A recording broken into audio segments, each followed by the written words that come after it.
मंत्री नितेश राणे यांनी काँग्रेसचे खासदार राहुल गांधी यांच्याविषयी बोलताना आक्षेपार्ह विधान केले। केरळ हे राज्य मिनी पाकिस्तान आहे, दहशतवादीच राहुल गांधी यांना मतदान करतात असं वादग्रस्त विधान नितेश राणेंनी केलं। नितेश राणेंनी केलेल्या विधानावर मंत्री चंद्रशेखर बावनकुळेंनी प्रतिक्रिया दिली। त्यांचं विधान हे वैयक्तिक विधान असल्याचं बावनकुळेंनी म्हटलं। मंत्री नितेश राणेंनी राहुल गांधींवर केलेल्या वादग्रस्त वक्तव्यावर बावनकुळे बोलत होते।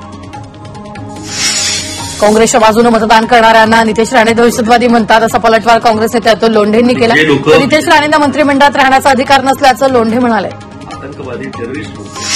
राष्ट्रवादीच्या नेत्या रुपाली चाकणकर यांनी रोहित पवारांवर निशाणा साधलाय। रोहित पवारांनी ट्रोलिंगसाठी एक टोळी नेमली असून त्यांच्या जवळच्या व्यक्तीवर 4 सायबर गुन्हे दाखल आहेत असा आरोप चाकणकरांनी केला।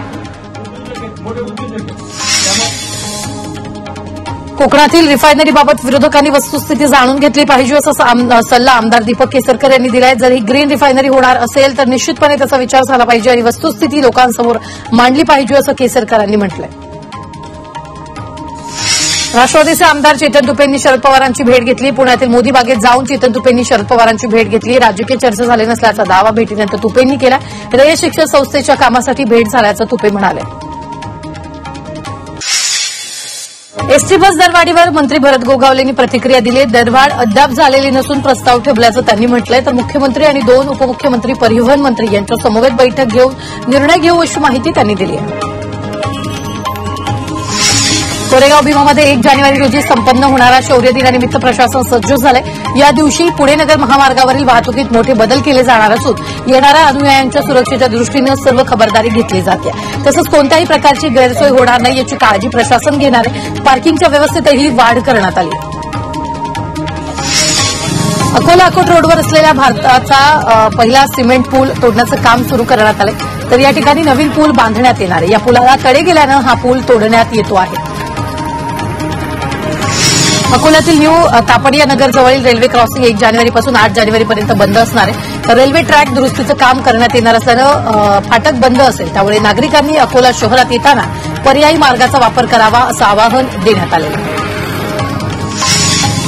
नाशिक जिल्हाधिकारी कार्यालयात शिक्षण मंत्री दादा भुसेंनी विद्यार्थ्यांसोबत चर्चा केली। यावेळी भुसेंनी विद्यार्थ्यांच्या अडचणी आणि मागण्या जाणून घेतल्या। कोल्हापुरातील सानिया सापळे राष्ट्रीय 3 सुवर्णपदक, 1 रौप्य पदक, 2 कांस्य पदकाची मानकरी ठरली। राष्ट्रीय नेमबाजी चॅम्पियनशिप स्पर्धेत सानिया हिनं 2 सुवर्णपदकं मिळवली। तर 50 मीटर 3 पोझिशन टीममध्ये 1 सुवर्णपदक पटकावलंय। त्याचबरोबर ज्युनियर सिव्हिलियन टीममध्ये रौप्य पदक पटकावलंय। अलिबाग तालुक्यात रेवदंडा समुद्रकिनारी पर्यटकांची फेरारी ही अलिशान कार वाळूत रुतल्याचा प्रकार समोर आलाय। ही कार बैलगाडीनं ओढून बाहेर काढावी लागली। रायगड पोलिसांनी समुद्र किनाऱ्यावर कार चालवण्यास बंदी केली असून सुद्धा असा प्रकार करणाऱ्या विरोधात कारवाईचे संकेत दिले। तरी देखील समुद्रकिनारी अनेक गाड्या फिरताना दिसत आहेत। चंद्रपूरमध्ये रस्त्यावर सायलेन्सर मॉडिफाय करून फटाक्यांचा आवाज करणाऱ्या दुचाकी स्वारांवर कारवाई करण्यात आली आहे। अशा फटाकेबाजांवर कारवाई करत 65 प्रकरणात पोलिसांनी सायलेन्सर काढून घेतलेले आहेत।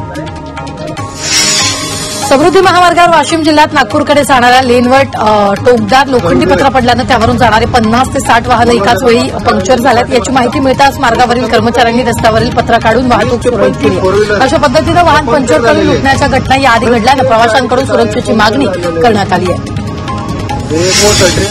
जळगावात अवैध वाळू चोरी विरोधात पोलीस प्रशासनासह महसूल प्रशासन आक्रमक झाले। अवैध वाळू चोरी करणाऱ्यावर कारवाई करण्यात येते।